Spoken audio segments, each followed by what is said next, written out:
Hey everybody, it is Sunday, December 20th, and I am here with another Hot Cakes and Hot Reads for William James Memorial Library. I am Adam Gilbert Cole. I'm the Adult Services Librarian for William James Memorial Library, and today we will make pancakes and talk about books. It's funny, I had to think about that for a second, like I haven't done this a million times already. Before we get started, library news. It's the holiday season, everybody, which means that there's a few library closures. We won't be open for any services December 24th, 25th, and 26th, and again on December 31st and January 1st. So plan your pickups around those days. Speaking of which, curbside pickup service only continues through the end of December. So if you are looking to get DVDs or books or something for your family to enjoy over the Christmas break, make sure you get that scheduled sometime soon. Alright, so that is most of the library news. Check out our website, jeanslibrary.org. Oh, you can hear our bird clock in the background. Every hour, it chirps a new bird sound. So jeanslibrary.org /events if you're looking for the events page to see what's coming up at the library. I believe our January events are slowly trickling out to that website. And that's it for library news for now. I am going to, again, talk about books that are available in the library system. Once again, I chose all books that are only available in hard copy. We don't have them available in electronic format in the library system. But there is a wealth of digital books that you can download to read and or listen to in our downloadable books collection. You can go to our webpage, jeanslibrary.org, and click on the downloadable books link there, and you can take a look at our collection. You'll need an app on your smartphone or tablet called Libby to read those, or you can read them on your Kindle devices too. So, we're going for a pretty easy traditional pancake today, except my kids have been very patient with all of the experimenting that I have done over the last months with all the different types of pancakes, and so I thought I'd treat them today with some chocolate chip pancakes. I'm going to spend a lot of time talking about books today and not a ton of time mixing up our ingredients, because like I said, it's a pretty easy and traditional recipe, but I'll show off the ingredients anyway. So, while I show them off, I'm going to melt 2 tablespoons of butter in the microwave. Something's crashing upstairs. My family is making all kinds of noise. Alright, so we got the 2 tablespoons of melted butter that I'm going to mix in with stuff in a minute. I have 1 large egg. This one is green because it comes from my friend's chickens. I have a cup of milk, in this case whole milk. Is making funny noises. Whole milk, because I tend to find the sort of full fat milk helps make a better pancake. I've got a cup of all-purpose flour. Bleep. Straight in the sink. I've got a 1/4 cup of sugar that I'm going to mix in with the flour and sift in a minute. I've got a 1/3 of a cup of cocoa powder. In this case, the unsweetened kind. I'm using Hershey's because I grew up not too far from Hershey, and so it feels a little hometown pride, but there are tons of different kinds of cocoa powders that you can use. So I'm going to sift that together, and I think I have to add my salt and my baking soda also. So a 1/2 teaspoon each of salt and baking soda. Dry ingredients all mixed together. And while I'm blending this up, sifting it, I'm going to start talking about the first book, which is, my coworkers can tell you, I was so excited to get this when it came on hold for me. Solutions and Other Problems by Ali Brosh, who is the #1 New York Times best-selling author of Hyperbole and a Half. All right. So this one requires some backstory. Ali Broche in like 2010 started a webcomic series called Hyperbole and a Half. And she makes these ridiculous looking comics using the very simple MS Paint program that comes standard on every single PC that you get out there these days.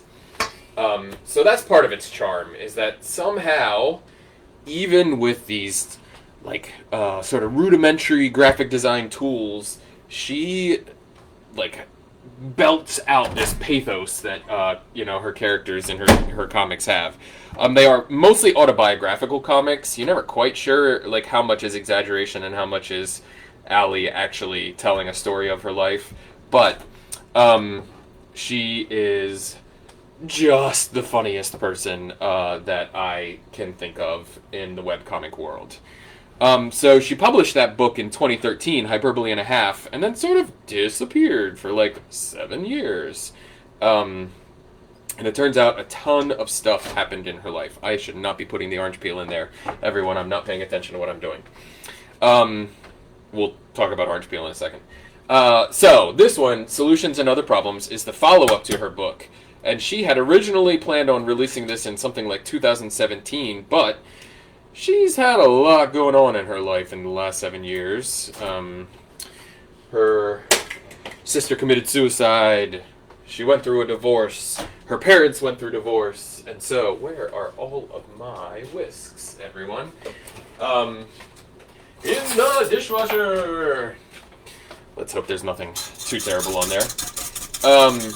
So, she's had a lot going on in her life. Somehow, through all of this awful stuff, her first book dealt very deeply with her own personal depression and suicidal ideation, and somehow like made it both funny and like the most relatable story about depression that I think I've ever read. Somebody who made it like clear that depression is in fact a mental illness and not just something that you can buck up from, that you can get past by hard work and exercise sometimes and things like that. So, Ali Broche and Solutions and Other Problems. This book sort of picks up where not where the last one left off, but somehow manages to be both hilarious and heartbreaking at the same time. And she continues this really amazing Microsoft Paint style of art that made the work so charming with her last books. I can't speak highly enough about these books. They are a delight to me, and even though they can get really heavy at times, they somehow don't shy away from the... I don't know, she's telling really honest stories at the same time as being really hilarious and, read these books. They get me.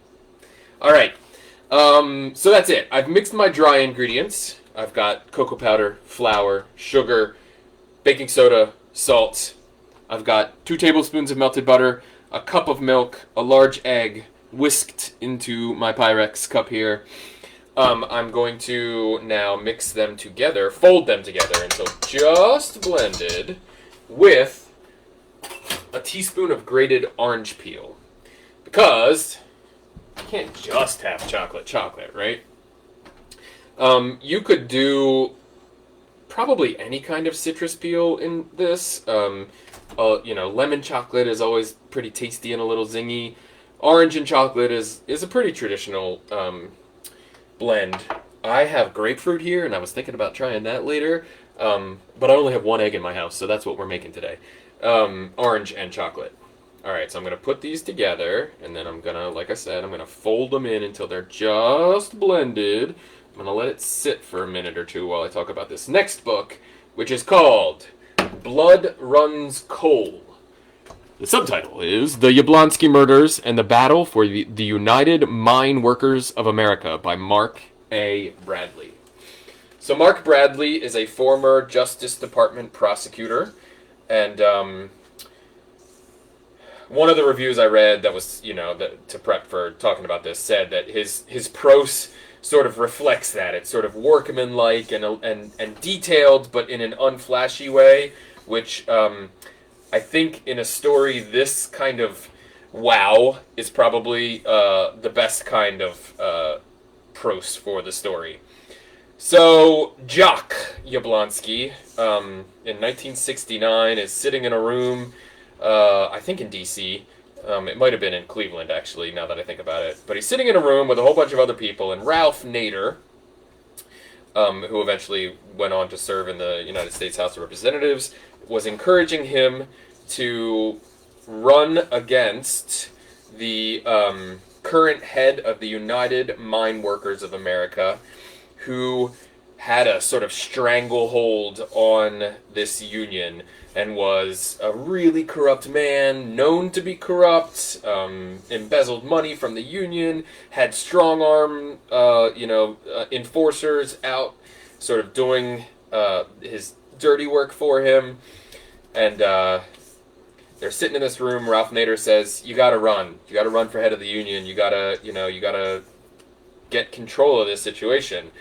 And then Jock Yablonsky says, they're gonna try to kill me. And sure enough, on New Year's Eve, 1969, Jock Yablonsky, his wife, and his daughter are shot dead. And so this is the story of the murders and how it took 4 years to bring the head or the president of the United Mine Workers of America to justice. Because everyone knew it was him and his people, but they had to sort of pull the evidence together.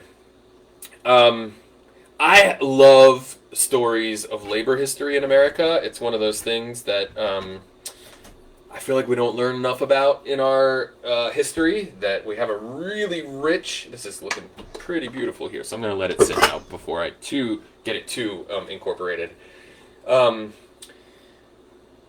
Anyway, I was talking about my love of labor history. I think this is one of those things, it's like a true crime read, but also has a really interesting background. We don't, think a lot about, excuse me, labor history in America, and the kind of power that the heads of unions had back in that time. We're sort of at a real ebb of labor power in America, unionization, and so it's interesting to think about the kind of context that those details provide to this story.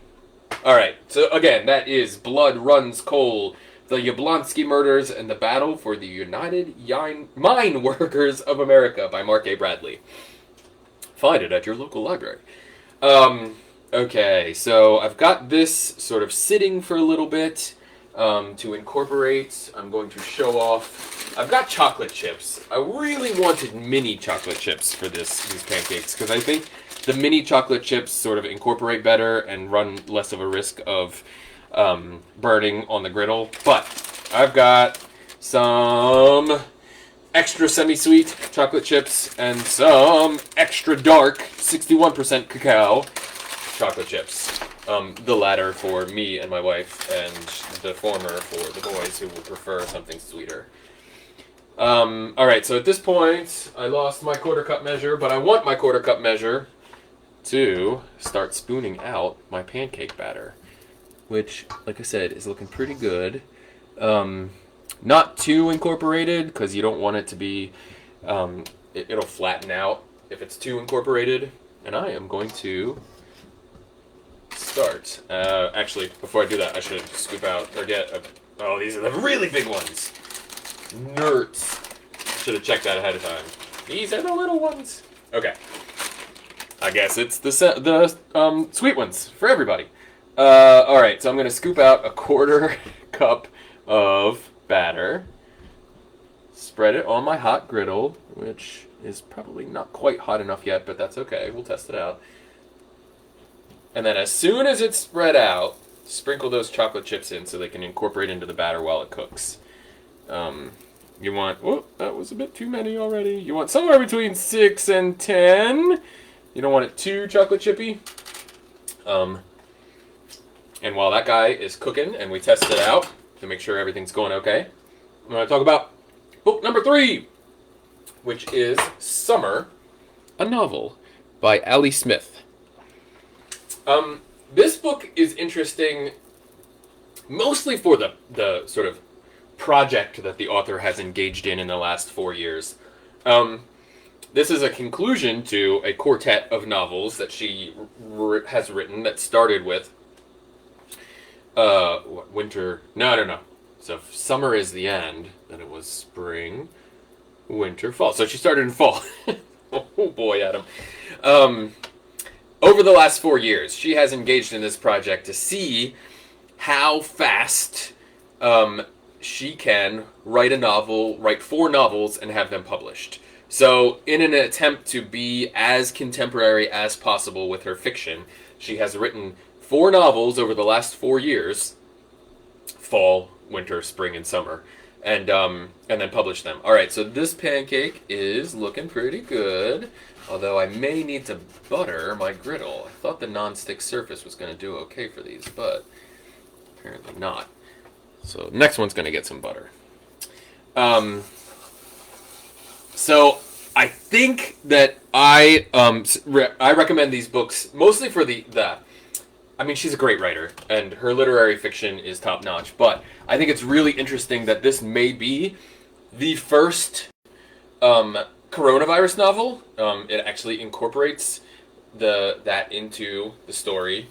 And so, while some of the stuff that people were publishing leading into this year seems like it's predicting this kind of weird year of loneliness and isolation, this one directly addresses the pandemic head on, and that's just interesting to me. In the year 2020, we now have a book that is looking back on the year 2020. To be able to put that kind of... Oh, I should have had a plate also, everyone.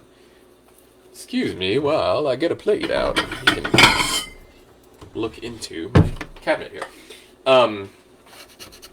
I just find that idea really interesting. That we have come to a point where an author can write a book, a publishing company, and have it out and in our hands in that amount of time. Just sort of wild. On top of which, like I said, she's a really beautiful writer. She incorporates all kinds of things. We've had a year that's been tough, and it's sort of been hard to remember the beautiful things, and yet somehow she manages to help us remember that there are things like Shakespeare and things like our favorite musicians, and all of this gets incorporated into stories about people's lives. The books are sort of loosely related, but anyway, Ali Smith, beautiful writer, interesting project. Check it out. This next one is called Harrow the Ninth by Tamsin Muir. Thank you, William Jeans Library patron and otherwise rock star John Lewis, for what is actually an advanced reader's copy of this book, although it is out on shelves now. Alright, so I may have talked about Gideon the Ninth on one of these programs before, but last year there was a book called Gideon the Ninth published that was just lighting up the sci-fi publishing industry with, recommendations left and right from all kinds of famous authors.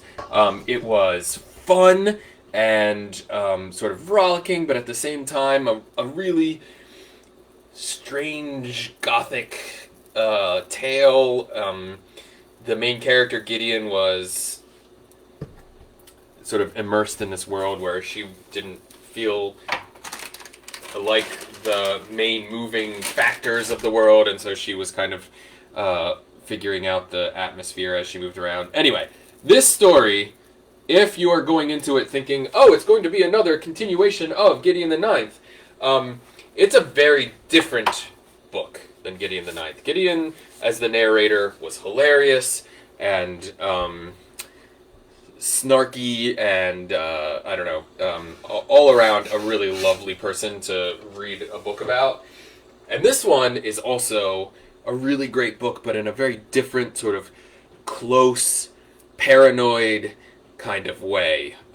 Tamsin Muir knows how to write, which is why I am reading these books. I love sci-fi, but I kind of have gotten to the point in my life where, like, I need something different about science fiction and fantasy for me to really be able to enjoy it. I've tried to dip into, some fantasy epics lately that, I've seen recommended all over the place, and they're just, like, they're that, I've read Tolkien, I grew up reading all these things. I need something different now, and these books really just stretch. I haven't said the best part about these books. So Gideon was always billed as lesbian necromancers in space, and that's what it is. We've got Harrow is a necromancer, someone who can take a chip of a leg bone, basically, and with some kind of power make out of that a skeleton that she can use to defend herself, rip someone's arms off, whatever. It's an exciting read. This one, like I said, is it seems a little more informed by the process of trauma and what it can do to a person's psyche and that sort of thing. It is a little less off the wall hilarious than Gideon was, but still very, very great read and kind of a rollicking time. Okay, these pancakes smell wonderful, everyone. I thought that I did not have a ton of batter and that I was going to be only have enough for my kids, but this batter really puffs up, which is interesting because there's not a ton of leavener in there. All right.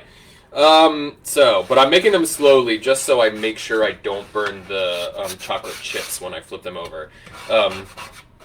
I love chocolate chips and pancakes, but they can get gross if they get too hot on the griddle. All right. Although I think I'm probably going to pick up here now. My next book. There were a lot of unexpected deaths in 2020. I think that's probably putting it mildly, but David Graeber, who is the author of this next book, he passed away this year, sort of very unexpectedly, a man in his 50s. Was a professor at, I can't remember the university in London where he taught, but a professor of anthropology. He's an anthropologist, and he describes himself as an anarchist anthropologist, someone interested in political economy and things of that nature throughout history. This book is called Debt, D-E-B-T, The First 5,000 Years. You can see that it's not a thin book. I've had this book for a long time, and in fact I had it out of the... And I finally just decided to buy it for myself because I had taken it out of the library so many times that it was starting to feel ridiculous. I'd take it out and I'd read a chapter, and then I'd bring it back, and I'd take it out again in another month, and I'd read another chapter, and I was like, you just need to own this book, Adam. So I bought it, and I'm glad I did, because it's one of those things that I find myself just every now and then I'm like, okay, I'll pick it up and read a chapter. I let these first few pancakes I put on the griddle go too long before I put the chocolate chips in them. The batter is already starting to bubble, which is a sign that they should be flipped. Oops. So we'll see how these go. You really want those chips in the batter right away so it can form around them. These guys are now going to do that thing that I just said I don't love about chocolate pancakes, where I'm going to flip it to cook the other side, and the chocolate chips are going to melt and get all over the griddle. Oh well. So this is exactly what it says. It's like a 5,000-year study of the concept of debt, credit, and debit in society. He busts, or attempts to bust, a lot of myths that we think we understand about early civilizations and their economies. He talks a lot about the barter system and how our understanding of the barter system and where we think it existed in the world. Our understanding of it is really not the way it actually existed. And I love it just for this understanding of the moment that we live in too. He started writing the book after the 2008 financial crisis because he said, finally, as a society, we're going to have a discussion about the idea of debt and what it does to people and what it does to cultures, and then that conversation just never materialized. It seemed like we all moved on from that very quickly. It just puts a lot of our economy into context. I think he is a very astute man and a pretty great writer on top of it. It is sort of academic reading, but not in one of those ways where you think of it as like unnecessarily dry. And it takes a look, it's not Eurocentric, it takes a look at everything that he can pull in to reinforce his arguments. So that is Debt, the First 5,000 Years by David Graeber. This is our last book for today, and I don't have a lightning round today, everyone. I'm sorry, I didn't have enough books pooled to really make it happen.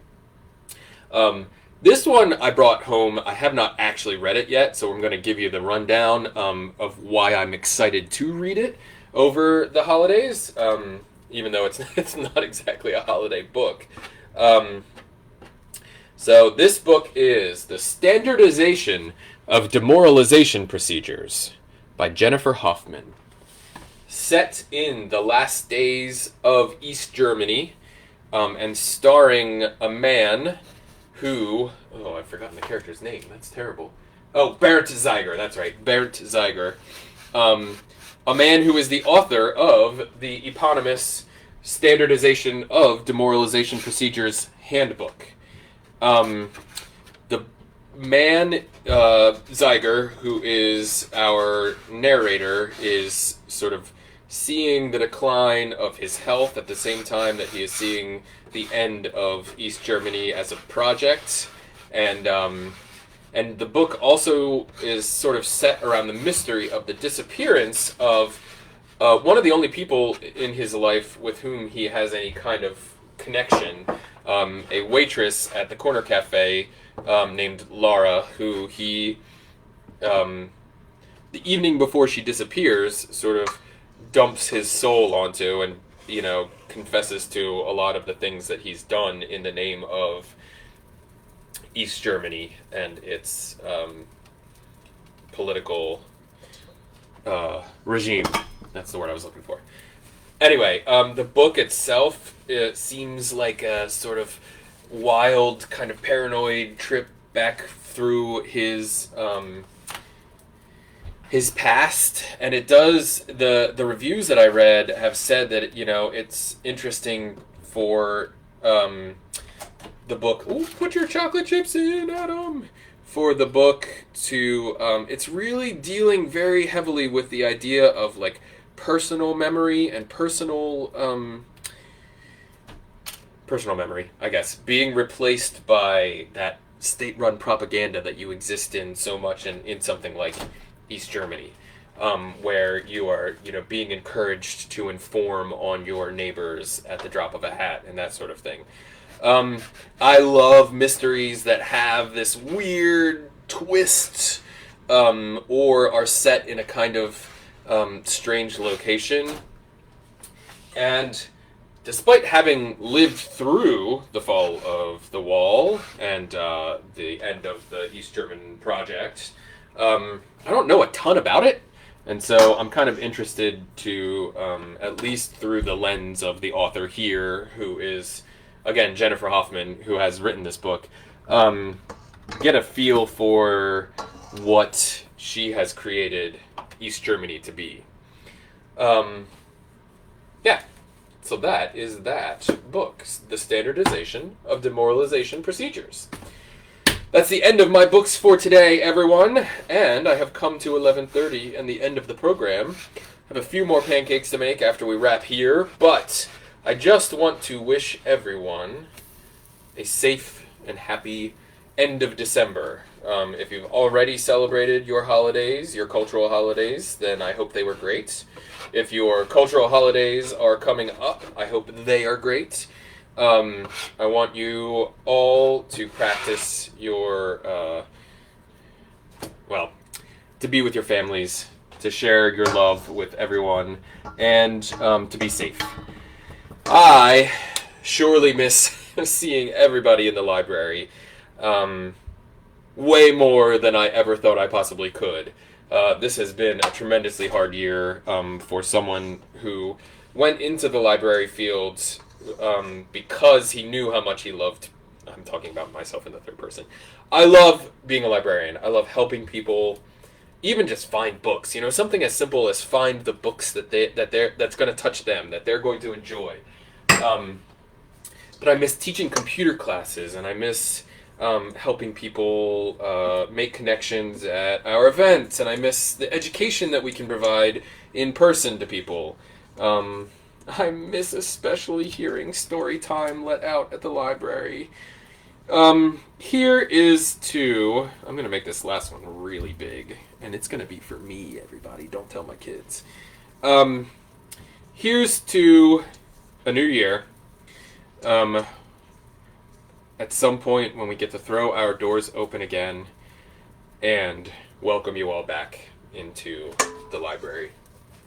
For now, please reach out to us by email, by Facebook, on phone, call us, just wave at us through the window because all of us at the library miss all of you out there in our community, and we are trying our best to make sure everyone is safe and everyone can still make use of us during this time. All right, so happy holidays. All my love to all of you. Hotcakes and Hot Reads is actually going on hiatus for January at least while we try to figure out what digital programs look like in the winter and spring. We'll see what happens come February, but I will talk to you soon.